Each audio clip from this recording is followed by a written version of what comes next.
कबीर परमात्मा के अपने आप उदाहरण देकर कहते हैं कि कबीरा वैद बुलाइया पकड़ के देखी बाँ, और वैद न वेद न जाने ही मेरा कर कलेजे माँ। कहते हैं डॉक्टर बुलाया, डॉक्टर ने नाड़ी देखी बाँ पकड़ के, पहले ये थे थर्मामीटर हाथ से देखा करते हैं, और वैद कहता है इसका कोई बीमारी नहीं और रोज सूखते आवे। कहते हैं कबीरा वैद बुलाइया पकड़ के देखी बाँ, और वैद न वेद न जाने ही मेरा कर कलेजे माँ। उस परमात्मा की और यहाँ के दुखों का जो दुख है, यहाँ के दुखों को देख देख कर कुत्ते ने देखे खाज किधर कीड़े पड़ रहे उसके हैं, किसी खाज लग रही है। ये भी पहले आप जैसे अड़े चौड़े हो कांडे थे और बढ़िया बढ़िया सूट गाड़ के चल रहे थे, भक्ति करी को नाच ब्रैन माटी करवा ली। तो ये बातें उनको तुरंत याद आने लग जाएंगी जिनकी आंखों का मोतियाबिंद का ऑपरेशन हो गया, अर्थात जिनको तत्व ज्ञान हो गया। अब तो हम देखते हैं कुत्ते हैं, गधे हैं, सुअर हैं, बैल है, जोड़ रखा गाड़ी में, भर रखा सामान, चलता नहीं तो दे लट्ठा गद्दा है गधोरी उस पर।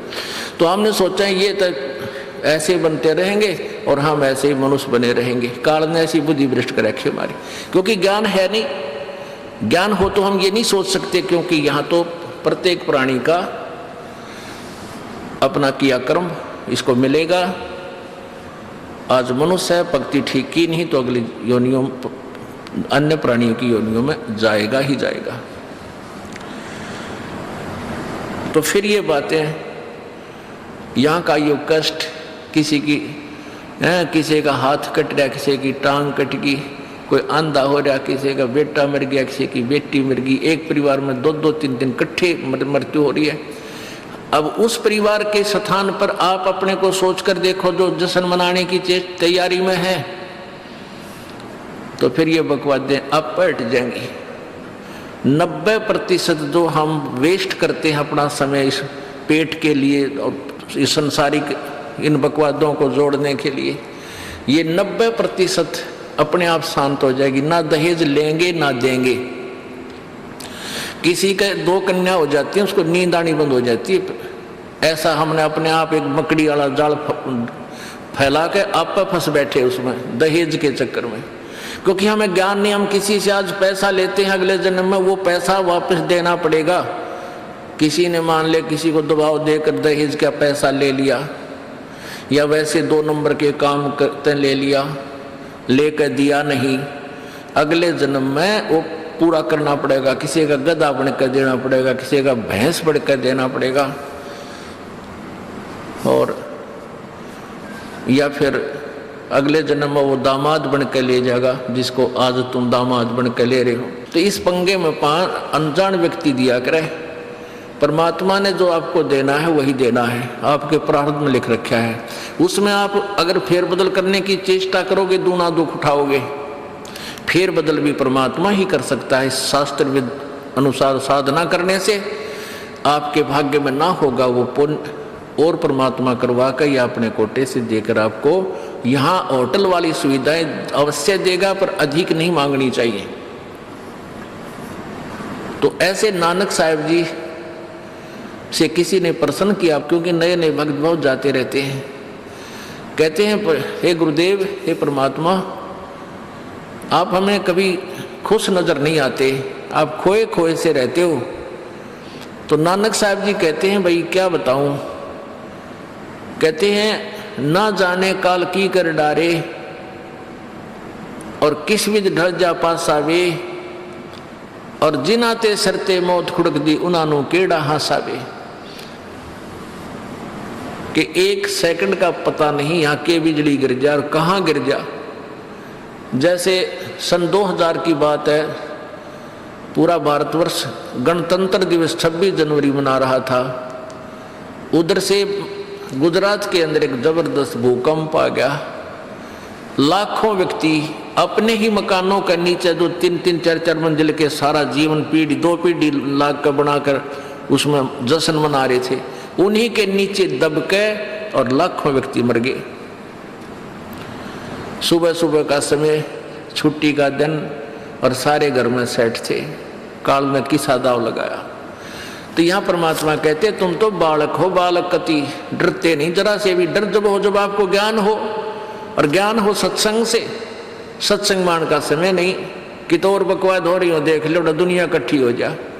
और यहाँ कितने भक्त आ पाते हैं, जो आ पाते हो बहुत महान और पुण्य आत्मा है, उनके पिछले संस्कार इतने जबरदस्त हैं कि उनको प्रेरित करके लाते हैं, परमात्मा की रजा होती है उनके ऊपर। तो क्या बताते हैं, न जाने काल की कर डारे और किस विध ढल जा पासावे, और जिनाते सरते मौत खुड़क दी उन्हानु केड़ा हंसावे।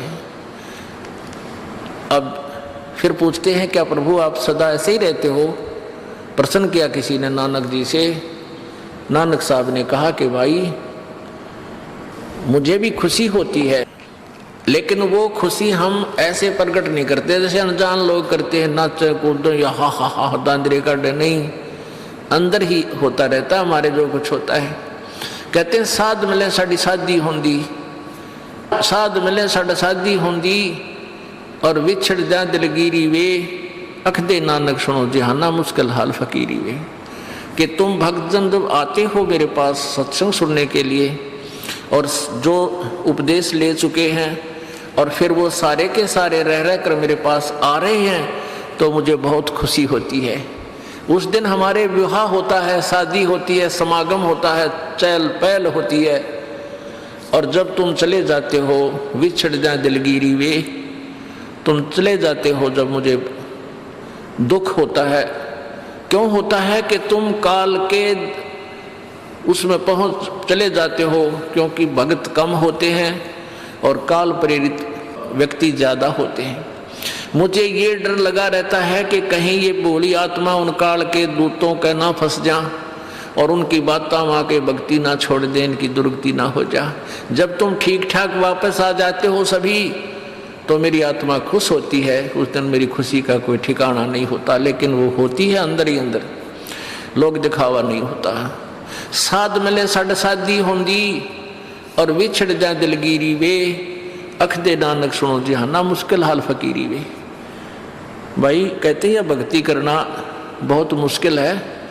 मुश्किल इन काल के दूता ने बना दी, जनता ज्ञानहीन कर दी। जो भक्ति नहीं करते वो तो सीधे काल के जाल में है ही। जो भक्ति करने की चेष्टा करते हैं तो किसी का तो पति लाठी ठाए पाओगा, उसके पति ने कोई और इंजेक्शन ला जाएगा। यो क्यों होया भाई, हम भी तो नाम ले रहे हैं, हम वहाँ जाते हैं, हम तो 6 महीने साल में कभी कभी जाते हैं, और आप कहते हैं 10वें दिन भाग लेते हैं। तो भगत ने नाम ना ले रखा तो वो परेशानी पैदा करेगा ही करेगा। किसी की पत्नी ने नाम नहीं ले रखा, भगत ने ले रखा है, तो वह सींग पिनाए पावेगी। किसी के कहने सुनते हैं, जानते क्या सुनी घर में होगी। काल न तक करवाना है कि किसी प्रकार ये वहां जाना छोड़ दें, तेरे जाल में फंसे रहें, इसका तो पूरा प्रयत्न रहेगा। लेकिन पुण्यात्मा यु ज्ञान रूपी ढाल आपको इसलिए दी जाती है कि अपना बचाव करो और भक्ति मत छोड़ना, चाहे कुछ भी हो। आप पुण्यात्माओं अपने घर के काम में, ठीक है, पति पत्नी बच्चे सब कोई कार्य करना है तो सब मिलकर सलाह बनाकर कर लें, बहुत अच्छा होता है। उसमें कोई हानि लाभ भी हो जाती है तो विशेष दुख नहीं होता।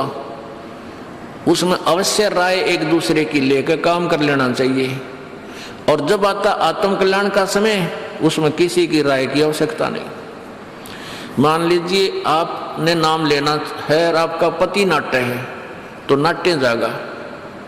ये अपने जीवन का सौदा तुमने खुद सोचना होगा, इसमें किसी की राय की आवश्यकता नहीं। आपने नाम लेना, आपकी पत्नी मना करती है तो करन दे, इसमें किसी की सलाह लेने की जरूरत नहीं, चाहे कोई राजी रहे चाहे नाराज रहे। यदि मीराबाई उस समय ये सोचती कि तेरी माँ क्या कहेगी, तेरे पिता क्या कहेगा, ये समाज क्या कहेगा, तो मंदिरों में जाती है। क्योंकि उस समय ठाकुर समाज अपनी बहन बेटियों को घर से नहीं निकलने देते थे, पर्दों में रखते थे। लेकिन मीराबाई बालक नहीं रही थी, समझदार थी। वह उसको पता था कि आज तो मैं लोक लाज कर मैं आकर भक्ति नहीं करूंगी और फिर कुतिया बनकर बाजार में आंडूंगी, कोई मेरी इज्जत का रक्षक नहीं मिलेगा। तो ये ज्ञान से ही ऐसी दृढ़ता आती है। संघर्ष किया और सफल हुई, क्योंकि मालिक के नाम पर जो संघर्ष करते हैं सच्चे दिल से हृदय से, उनकी परमात्मा मदद किया करता है। ये पिछले इतिहास देख लो।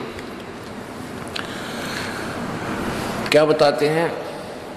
मात पिता सुत स्त्री आलस बंधु कान, संत दर्श को जब चले ये अटकावे आने। मात पिता सुत पुत्र को कहते हैं।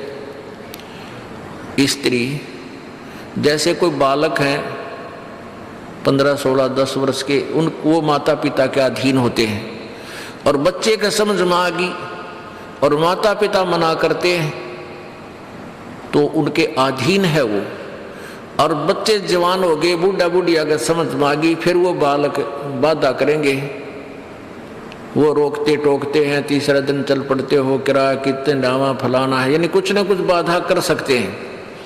किसी का पति बाधा कर सकता है, किसी की पत्नी बाधा कर सकती है।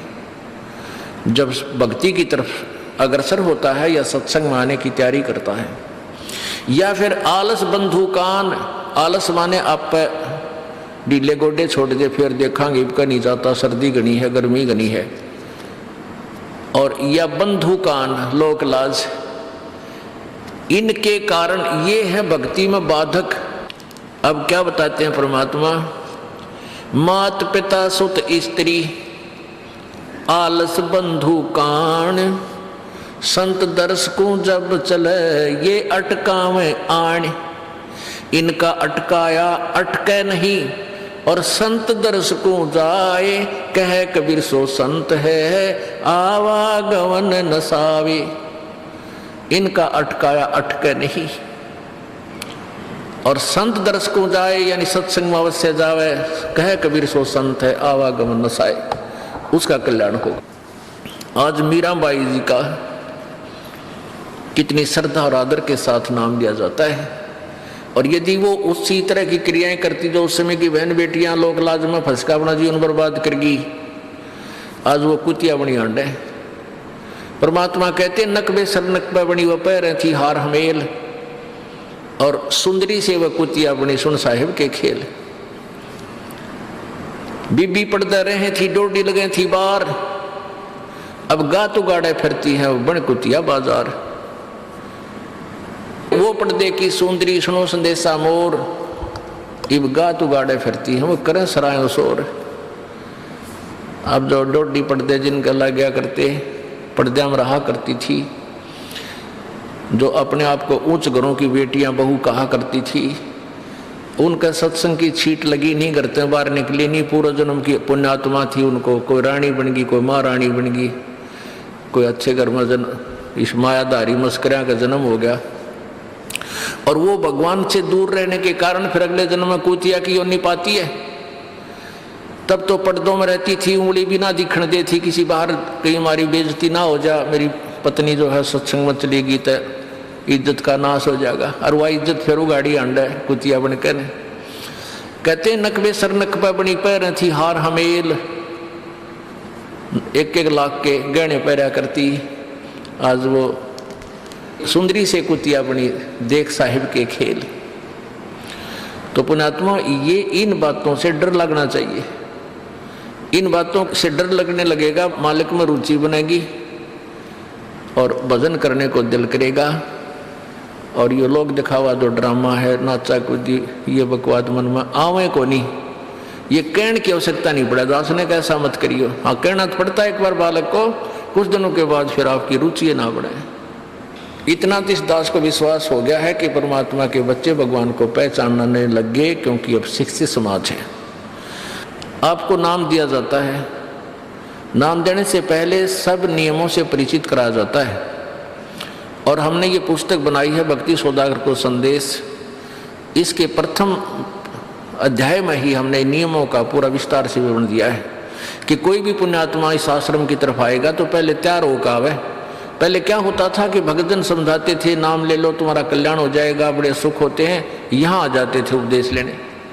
और यहाँ आकर के हम फिर उनको लिस्ट दिखाते थे, ये नियम निभाने हैं, तो भाग जाते थे कि नहीं हमारा भी ये नियम नहीं नंबर। क्योंकि वो उल्टे रंग में रंगे हुए वो सारे। तो अब उनको पहले ये लिख कर दे दिया कि तुम तैयार होकर आ जाना, तुम्हारा मन मानने तक आना, क्योंकि कल्याण होगा इस मर्यादा में रहने से। तो अब ये दास देख रहा है कि अब कितना डर लगता है बहन बेटी भाइयों को, बच्चों को।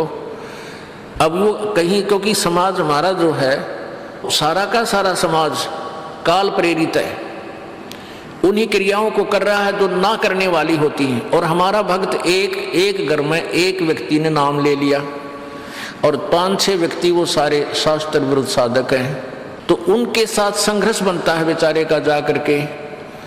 फिर भी वो इतना दृढ़ है, डरता है, आकर पूछता है जी मेरे पे ऐसी गलती होगी, मेरा नाम तो खंडनी हो गया, आगे से नहीं करूँगा।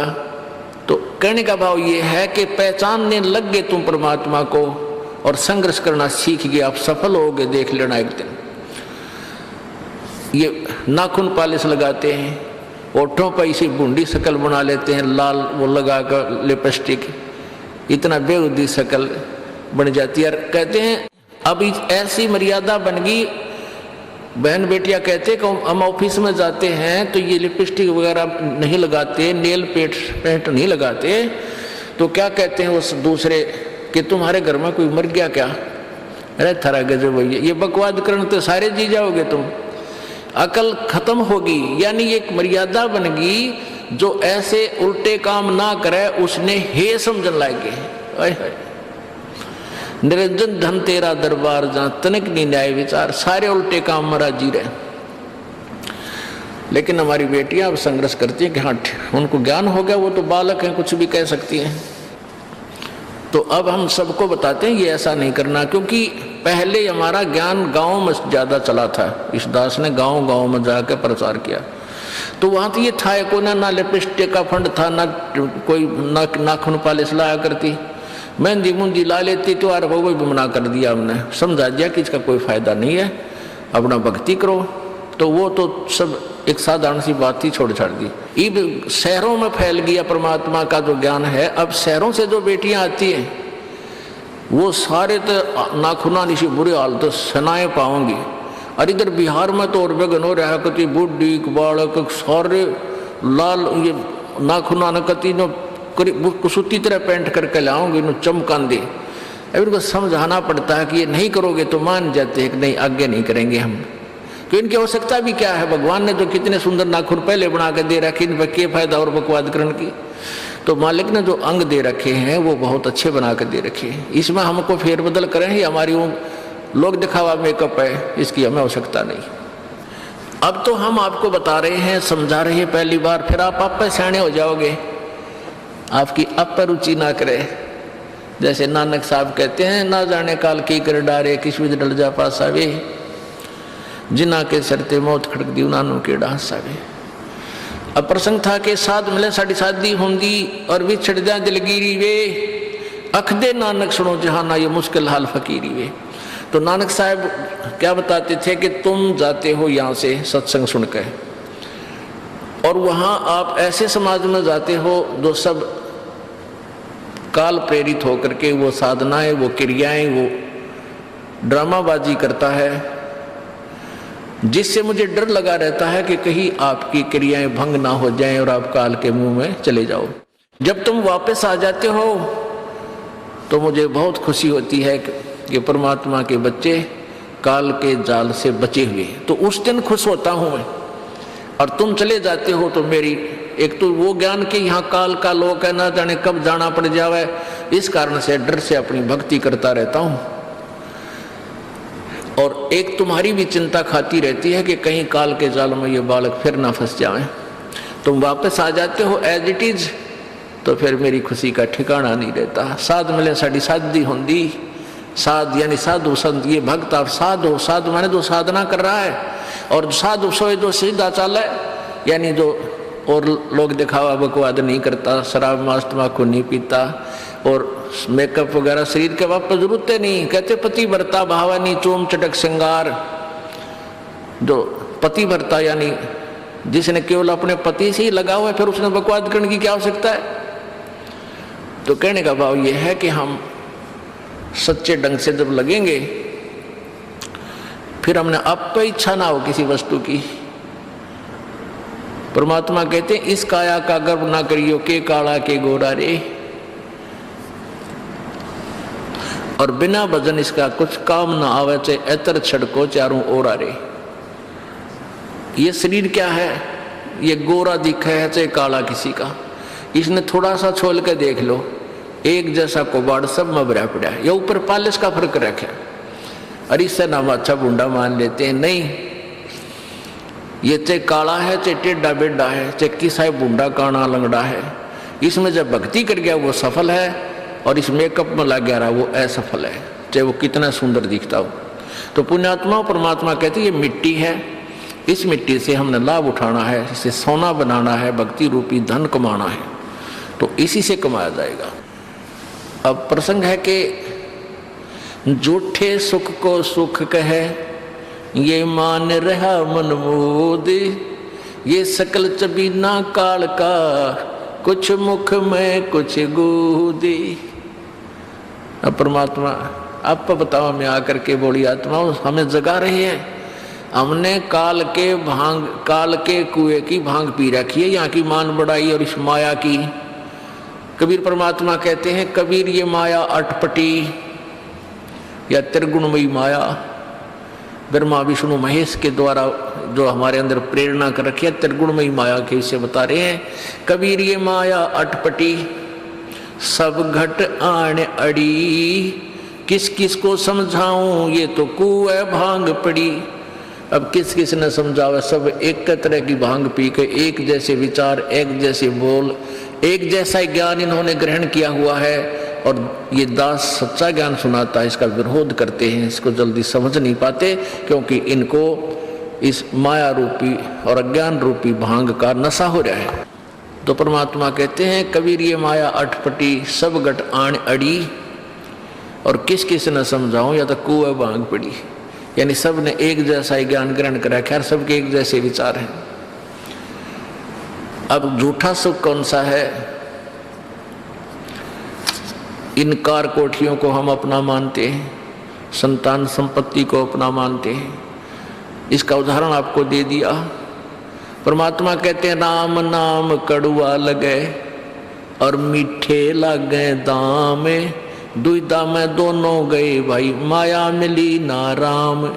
माया तो मिले को नहीं, यानी मान लीजिए आपके पास अरबों संपत्ति अरबों हो भी गई तो वह तेरी नहीं, आपको 2-4 रोटी सुबह 4 रोटी शाम है, और एक वर्ष में गणित गणे 4 कपड़े कुर्ते पजामे बहुत, एक वर्ष में खत्म, आप पाटे को नहीं, ऐसा काम रह रहा आजकल, और 2 जोड़ी चप्पल कुर्ते जूते, और एक खाट का स्थान, एक चारपाई आ जा, गणित गणित 2 आ जा, जितने एक परिवार एक व्यक्ति को एक चारपाई।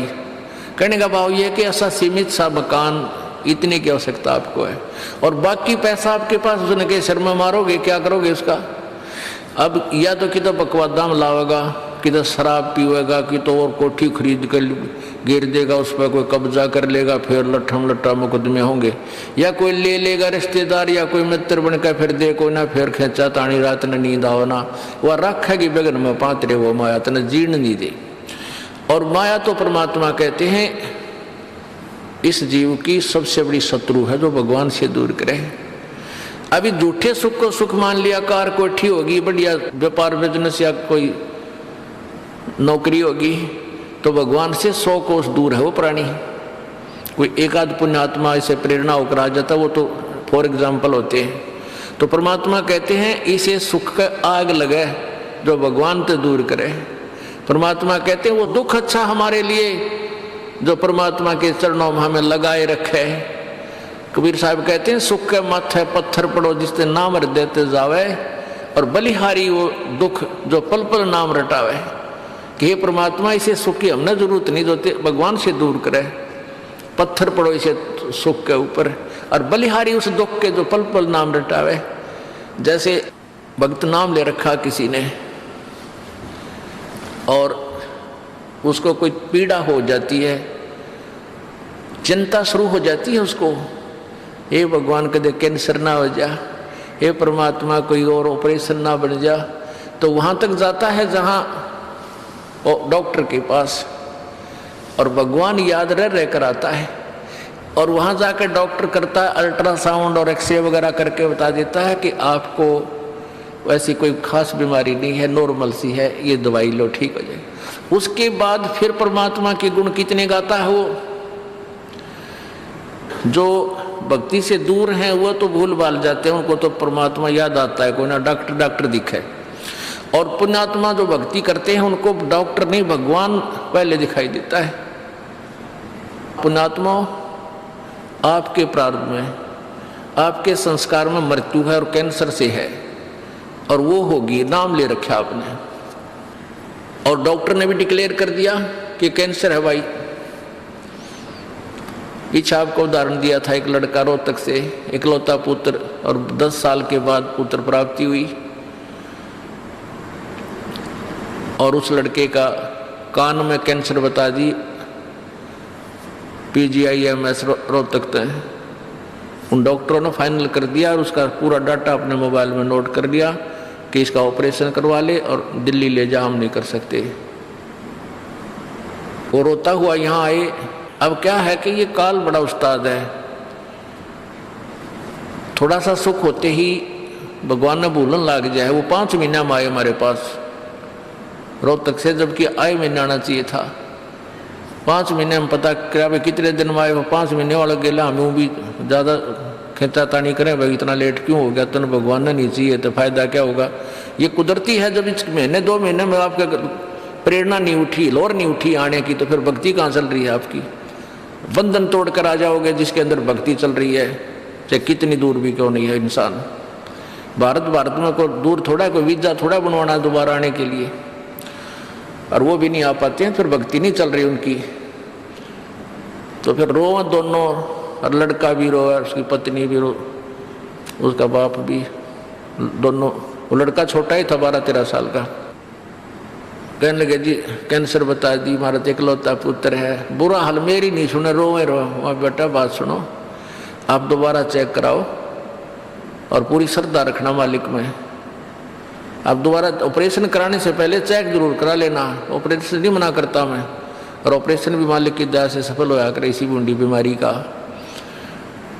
तो उनके यह बात जच गई, जानते डॉक्टर से कहा जी इसको ऐसे, वो रिपोर्ट दिखाई, और फिर कहा जी, वो डॉक्टर ने कहा अभी मैं दोबारा चेक कर लूँगा। मालिक प्रेरणा करता है कि एक बार चेक करना पड़ेगा, मैं ऑपरेशन करने से पहले चेकिंग फिर करूँगा। दोबारा चेक किया, उसने बताया इसके कोई कैंसर नहीं है, और कान की हड्डी बढ़ा है, और 6 महीना में एक बार दिखा जाइए, आप पर ठीक हो जाइए।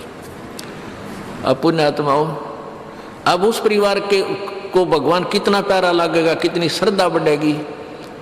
और आए महीने 2-2 चक्कर काटेंगे, तो इंसान तो होंगे, शैतान होंगे, तो फिर आपत्ति आओगी उन पर। भगवान से दूर होते ही फिर ये विरानमाटी होगी।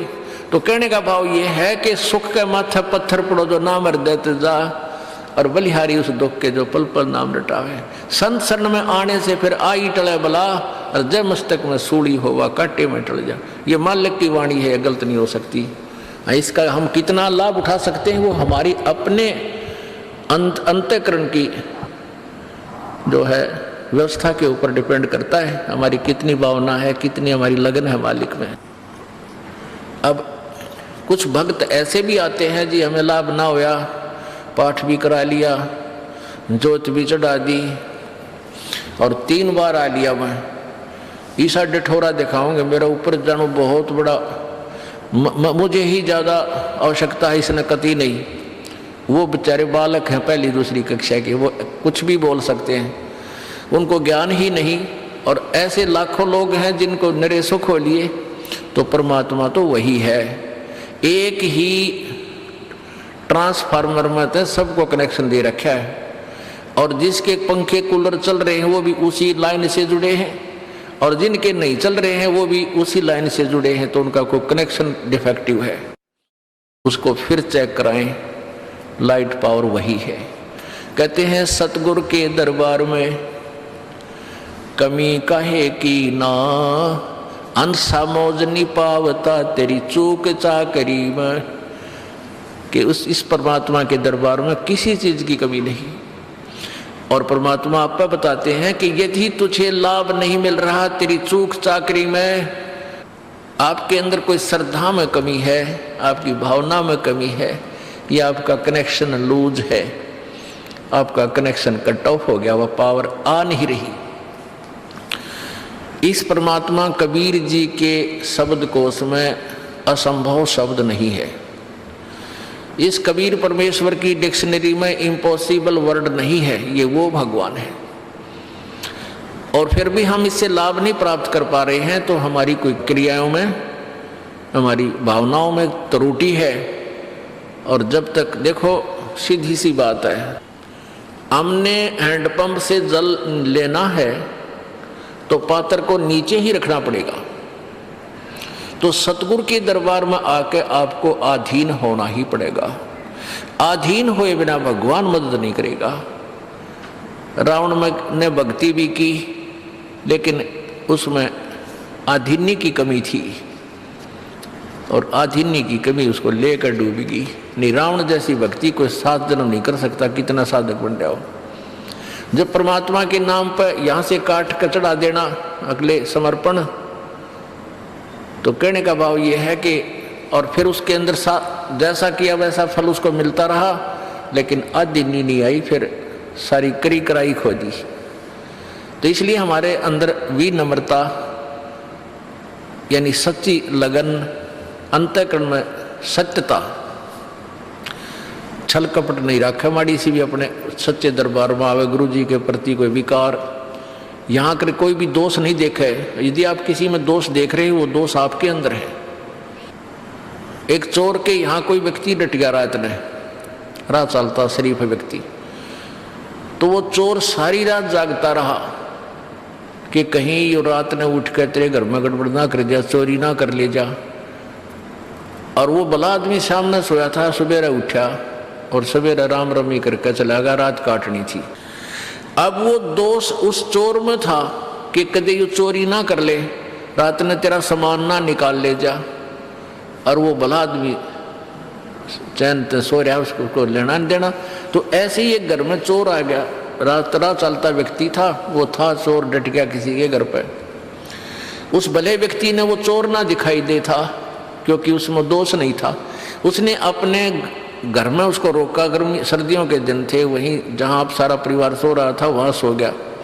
रात में उठ के उन्हीं के घर में चोरी करके चोर जाता रहा। अब वो भले आदमी के मन में दोष नहीं था, वो ना जागया, क्योंकि उसने अपने जैसा दिखा था।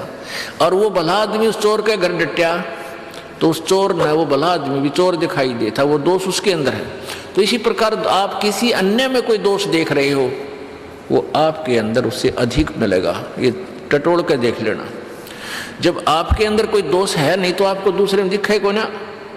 ये एक अपना दर्पण है अपने अंदर के विकार देखने का। परमात्मा कहते हैं, बुरा जो देखने में चला बुरा ना मिलिया कोई, और जब दिल खोजा अपना मेरे तो बुरा नहीं कोई। जो क्रिया हम बुराई करते हैं हम दूसरे में देख लेते हैं, 20 आगे गावांगे, देख रहे वो नौकरो थी, वो नौकरो था, और वो आप 20 करे उतने। तो हमने पहले अपने अंतःकरण को साफ करना चाहिए, फिर और करें तो अपने आप बढ़ेगा। तो हम ठेकेदार ना बनकर अपनी भक्ति करें और परमात्मा को पाने का प्रयत्न करें, यहाँ से पीछा छुटवाने का। ये व्यवस्था तो मालिक की है, वो किसने कैसे क्या सेट करना है। तो इस प्रकार यहाँ आते हुए भी लाभ नहीं हो रहा, फिर भी आपकी कोई कमजोरी आपको सेध रही है, दुख दे रही है, बाधक बन रही है, उसको ठीक करो। अब प्रसंग चल रहा है कि झूठे सुख को सुख है ये मान रहा मनबोध, ये सकल चबीना काल का, और कुछ मुख में कुछ गोद है। अब परमात्मा क्या बताते हैं,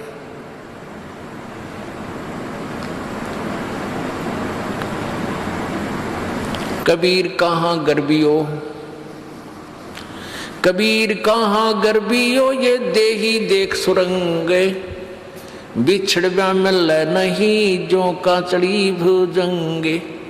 परमात्मा कह रहे हैं, क्या इस सुंदर शरीर ने रोज 3 बार शीशा देख कर इस राजी हो रहा है। कहते हैं एक बार जब भक्ति नहीं करी, छूट गया तो ऐसे जागा जैसे सरप कैंचुली छोड़ जाया करे। और उस कैंचुली के में फिर दोबारा प्रवेश नहीं कर सकता वो।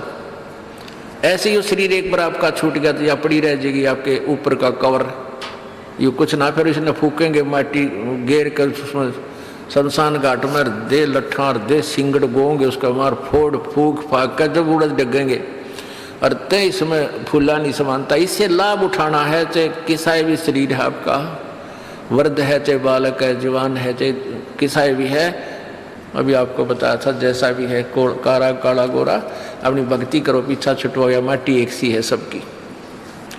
परमात्मा कहते हैं भाई कहाँ जन्मे कहाँ पाले पोसे और खूब लड़ाए लाडे, ना बेरा इस देह के कहाँ खंडेंगे हाडे, ना जर बेरा कित मारेगा काल।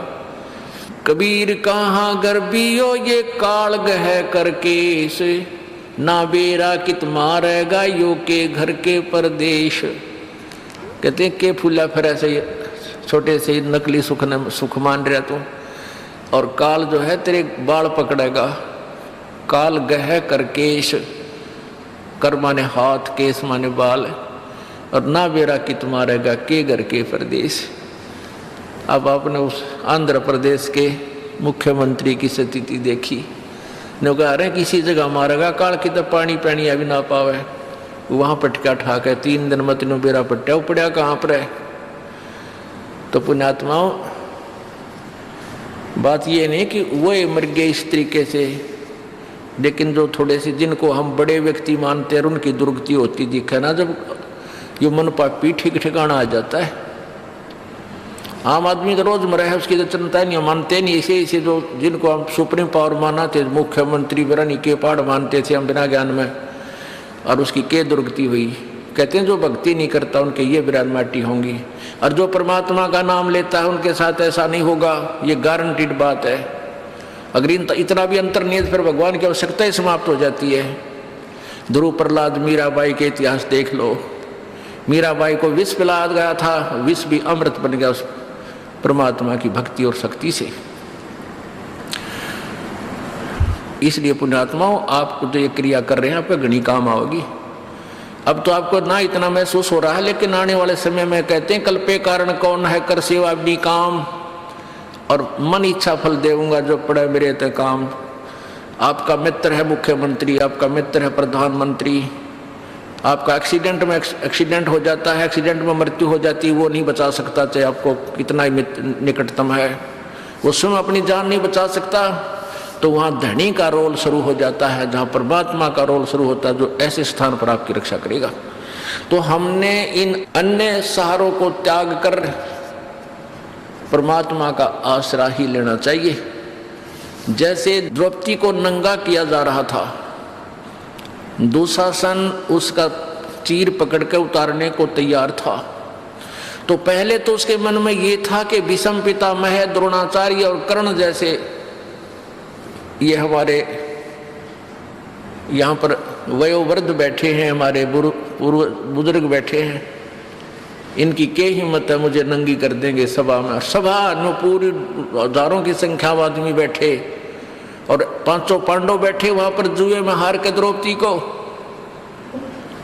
पहले तो उसने देखा कि भीष्म पितामह, द्रोणाचार्य और कर्ण जैसे योद्धा बैठे हैं, ये सूरवीर व्यक्ति हैं, किसी भी बहन बेटी की बेइज्जती सूरवीर सहन नहीं कर सकता।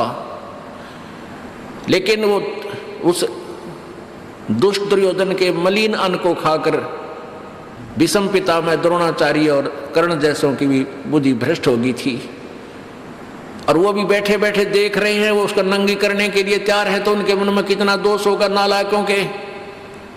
या तो खड़ा होकर कह देना था खबरदार जो लड़की का हाथ लगाया निकम्मो, और उन तीनों योद्धाओं में से एक भी खड़ा होकर ये कह दे खबरदार जिस बेटी को हाथ लगाया है, तो दुशासन की औकात नहीं थी उसको दोबारा छू दे कपड़े को। वो इतने सूरवीर थे, उनको सबको पता था, लेकिन ज्ञान बिना और दुष्ट व्यक्ति के संग में अच्छे व्यक्ति भी बुरे बन जाते हैं। इसलिए सत्संग की आवश्यकता पड़ती है, सज्जन पुरुषों के संग की आवश्यकता है। तो ना तो भीष्म पितामह बोला, ना द्रोणाचार्य, ना कर्ण, फिर उसने सोची, पहले तो उनकी तरफ देखा द्रौपदी ने, लेकिन नीची नाड़ गर्दन कर ली, किसी ने कोई जवाब नहीं दिया। अपने पांचों पांडवों की तरफ देखा, जब तक तो ये सोच रही थी ये पांचों पांडव इन उद्मस्तार देंगे, जब मेरे साथ भी लगा दिया तो ये मेरे रक्षक हैं, मेरे पति हैं। जब पांचों पांडवों की तरफ देखा तो उन्होंने भी नीची गर्दन कर ली, क्योंकि वो जुए में हार चुके थे। उस समय एक भगत बीज वहां बैठा था, विदुर, जो दुशासन का चाचा था, दुर्योधन का चाचा था, अंकल। उसने खड़ा होकर कहा था कि अरे बोले, अरे निकम्यो, दुशासन, दुर्योधन, तुम किसको नंगा कर रहे हो, किसकी बेइज्जती करना चाहते हो? तुम एक का परिवार, चाचे ताऊओं की इज्जत न्यारी नहीं होती बुद्धिमान व्यक्ति को। विदुर कहे ये बंधु थारा, एक का कुल एक का परिवारा। अब इस बात को जब विदुर ने कहा कि भले आदमियों तुम नो तो देख लो, बेइज्जती किसकी कर रहे हो? पांडवों की पत्नी में तुम्हारी पत्नी में क्या अंतर है? दुनिया के थूकेगी तुमने, तुम्हारा एक ही कुल है, एक ही परिवार है, तुम अपनी इज्जत आप उतार रहे हो। कहते हैं दुशासन ने, दुर्योधन से छोटा भाई था, जो अपने चाचे के मुंह पर थप्पड़ मारा कि तू तो पांडवों का चमचा है। इन की ओर बोला करे सदा, तो बांदी का जाया है ना, तू बांदी से उत्पन्न हुआ है, क्योंकि वो बांदी से जन्म था। विदुर के मुख पर लगा थपेड़ा, तू तो है पांडवों का चेहरा और तू तो है बांदी का जाया। और वहां पर कहते हैं विषम कर्ण और द्रोण मुस्काया।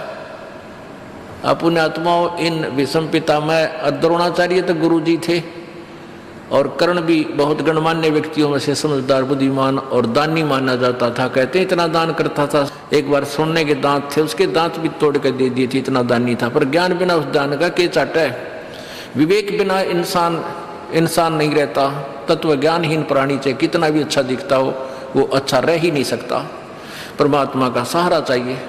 तो वहां क्या है कि जब उसने न्यू कहा ना, तू तो है बांदी का जाया, दुशासन ने, तो वहां कहते ये तीनों सूरवीर बैठे थे, योद्धा दांतरे काटने लगे, दांतरे काट रहे और हंसे मुस्कुराए। फिर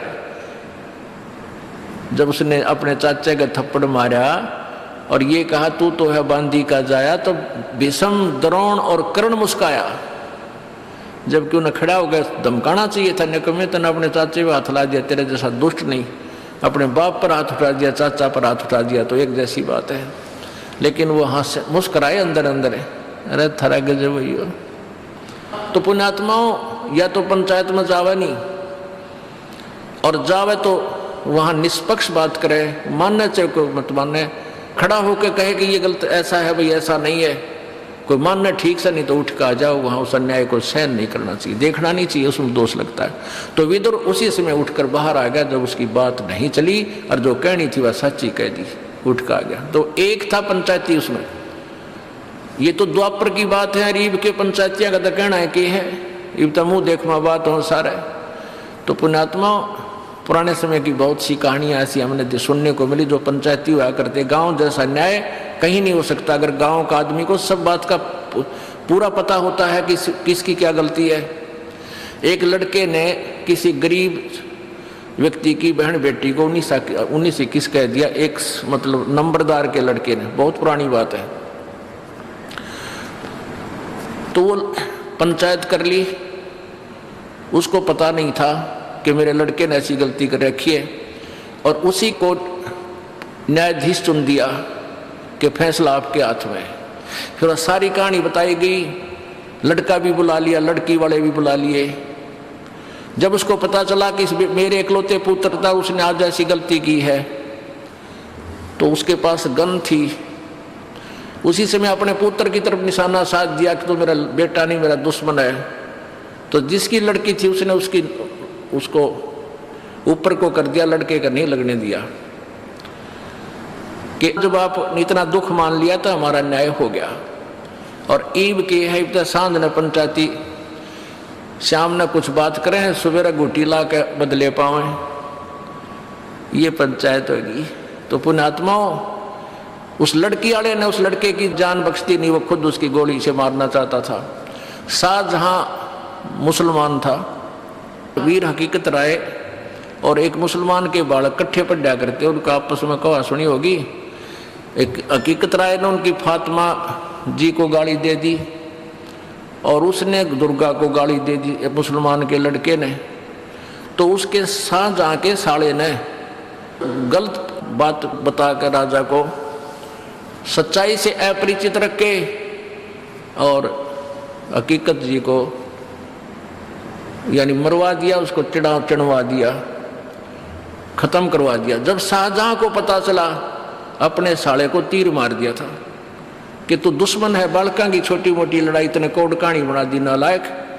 तो पुण्यात्माओं अब कितना सतर गिर गया, हद हो रही है भगवान। तो ऐसे द्रौपदी ने जब ये देखा कि भी पहले तो उसने सहारा तकिया अपने 5 पतियों का, वो भी योद्धा थे भीम जैसे बलि, और फिर उसने आसरा तकिया सहारा लिया सामने बैठे उन बुजुर्गों का, भीष्म पितामह, द्रोणाचार्य और कर्ण का, और फिर भी कोई सहयोग कहीं से नहीं मिला। परमात्मा कहते हैं भीष्म पितामह, द्रोणाचार्य और कर्ण तो उस दुर्योधन, क्योंकि दुर्योधन को राज प्राप्त हो गया था, दुर्योधन के पास रहते थे, उसने अच्छे बाग में रखे हुए थे, वहाँ खूब मेवा फल फ्रूट खिलाया करता था, सेवा करता थे उसके नौकर। उस मलिन अन्न को खाकर वो उससे दबाव में आगे बंध गए उसके साथ, इसलिए नहीं सच्चाई कह सके। और 5 पांडव जुए में हार चुके थे, वो वचन बद्ध हो चुके थे, वचनों में बंध गए थे। तो परमात्मा कहते हैं बंधे से बंधा मिले छूटे कौन उपाय, और कर बंदगी निर्बंध की जो पल में दे छुड़ाए। अब जैसे 4 आदमी न्यारे न्यारे अलग अलग खंभा तो बांध रखे हैं, और एक बंधा हुआ दूसरे बंधे हुए से कहता तू मुझे खोल दे, मैं आपके आगे हाथ जोड़ता हूं। तो क्या वो बंधा हुआ व्यक्ति उसको खोल देगा? हाँ, कोई खुला व्यक्ति आ जाता है, उसको प्रार्थना करे तो सारे के बंधन खोल दे। तो परमात्मा निर्बंध है, बाकी सब बंधे हुए हैं, चाहे मंत्री है, चाहे मुख्यमंत्री है, चाहे प्रधानमंत्री है, चाहे पूरी पृथ्वी का कोई शासक है। केवल परमात्मा का सहारा लेने से ही हम परमात्मा से लाभ प्राप्त कर सकते हैं। हम दूसरे का सहारा लेते हैं तो परमात्मा पीछे हट जाता है। इसलिए हमने अपने ईश्वर को आगे रखना चाहिए प्रत्येक काम में। देखो, आप डॉक्टर के पास जाते हो, डॉक्टर दवाई दे देता है, आपको आराम हो गया, तो हमारे मन में ये आता है डॉक्टर की दवाई से नहीं, भगत के मन में ये आओगा कि मेरे परमात्मा ने दया करी। नहीं तो वो डॉक्टर दवाई दे, उसका रिएक्शन कर जाती है दूसरे आदमी का। दवाई देता है वो दूने एक्शन शुरू कर देती है, वो लगती है कोई ना। और परमात्मा की शरण माने के बाद आपको वो बुद्धि परमात्मा, डॉक्टर भी उसी कंट्रोल में है, ऐसी दवाई दिवाओगा, एक गोली तो ठीक हो जा, और ना तो वह बात बढ़ के करा कि अपने कह खड़ी हो जा, ऑपरेशन तो भी पांडा ना छूटे।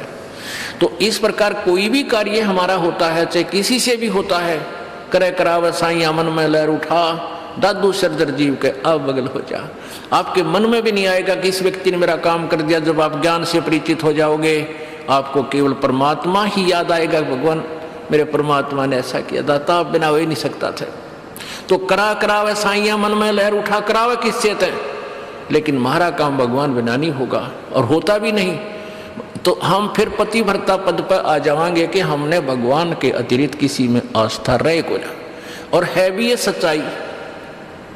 तो तभी हम ऊपर उठेंगे, तभी हम परमात्मा के निकट आएंगे, और परमात्मा के निकट आएंगे तो फिर सारे लाभ होंगे। कहते हैं कल्पे कारण कौन है, कर सेवा निकाम। अब तू रह कर कल्पना करता है, कदे न्यू ना हो जाए भगवान न्यू हो जा। कहता तू निष्काम भाव से सच्चे दिल से बिना मनोकामना पूर्णा के अपने करता रहे, तू सेवा पूजा कर, साधना कर, मन इच्छा फिर देवेगा जो पड़े जनित काम, फिर आपको मन चाया फल देगा जब उस मालिक के सत्र का काम आवेगा।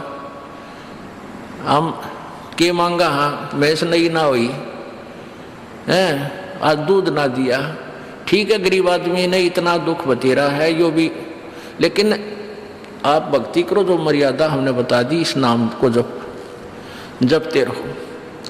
इसके जपने से, साधना करने से ये जो संसारिक सुख है आपके आप होंगे। इस मंत्र में, इस भक्ति में, ये बट नेचुरल है, ये बाई प्रोडक्ट है इस भक्ति का, जिसको तुम मांग रहे हो। जैसे किसान ने गेहूं बोने हैं, गेहूं बीजने का मुख्य उद्देश्य है अपनी जीवन रक्षा करने का, परिवार की जान बचाने का, कि हमें गेहूं मिले, कणक मिले। उसके लिए भूसा उसका उद्देश्य नहीं होता, वो तूड़ा उद्देश्य नहीं होता। अब देखा हमने कई पहले बड़े बड़े फार्म जिसके 20-20, 50-50 एकड़, 40-40, 100-100 एकड़ जमीन है, वो क्या करते हैं कि कंबाइन से कटा देते हैं, वो ऊपर से गेहूं निकाल लेते हैं, वो तूड़ा भूस पड़ा रहे वहां पर ऐसे छोड़ देते थे। उनका उद्देश्य गेहूं ही प्राप्त करना था। तो ऐसे ही हमारा उद्देश्य मोक्ष प्राप्ति है, और उसमें फिर वो तूड़ा जो है आप हो जाएगा। जैसे आपने गेहूं बीजे हैं तो तूड़ा यानी भूस तो होगा ही होगा, पहले भूस होगा और पाछे गेहूं मिलेगा।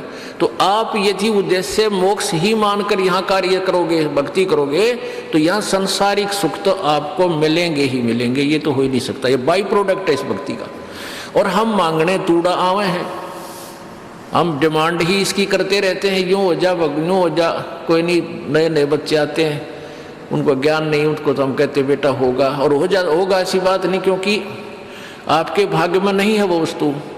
भाग्य में नहीं रही, प्रारब्ध में नहीं रही, तो आपत्तियां आई आपके ऊपर, पाप कर्म आपके बढ़ गए, तो परमात्मा कुछ फर्स्ट तो आपको अपने कोटे में तय आपको देगा, कबीर भगवान देगा इस दास के माध्यम से, और आपको राहत मिलनी शुरू होगी, ताकि आपका दिल डटे कि ये परमात्मा है या कबीर भगवान है हमारा।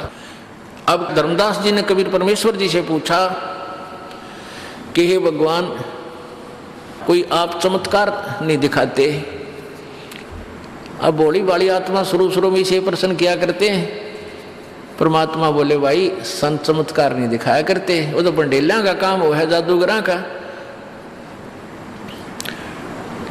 और फिर क्या देखता है, कुछ दिनों के बाद वो भी ठीक हो गया, उसका भी आराम हो गया, वो रोता आया था, उसका सुख हो गया। तो धर्मदास कहता है फिर आप, ये महाराज जी आपने तो कमाल कर दिया, कति चमत्कार करके दिखा दिया, वो फलाना ठीक हो गया। परमात्मा बोले भाई संत चमत्कार नहीं करा करते, और वो संत नहीं जिससे चमत्कार ना हो। अब दोनों बात है, जातुरन्यो हो जाएगा, जातुरन्यो, ये ऐसे संत नहीं कहा करते, वो तो ड्रामेबाज और माया के लोभी बकवास किया करते हैं। संत चमत्कार नहीं दिखाते, नहीं करते, और वो संत नहीं जिससे चमत्कार ना हो। अब दोनों बात है, समझदार समझ गए होंगे। अब प्रसंग चल रहा था कि हमने परमात्मा को ही आधारित मानकर चलना पड़ेगा, और परमात्मा में कितनी श्रद्धा हो कि साईं यो मत जानियो प्रीत घटे मम चहत, मरूं तो तुम सुमरत मरूं जीवत सुमरूं नत। अब एक भक्त की कैसी भावना होनी चाहिए अपने परमात्मा के प्रति। परमात्मा में इतना प्यार, इतना कसक, इतना लगाव हो कि भगवान को ऐसे ही मत समझना, परमात्मा को ऐसे ही ना समझना, मेरे दिल में प्रीत कम ना हो जा। साईं यूं मत जानियो प्रीत घटे मम चत, और मरूं तो तुम सुमरत मरूं और जीवित सुमरुनित, कि परमात्मा को ऐसे ही कोई ऊपरले भाव से ही इसमें लगाव मत बनाना। परमात्मा ऐसी वैसी चीज नहीं है, ये बहुत ही इम्पोर्टेंट वस्तु है।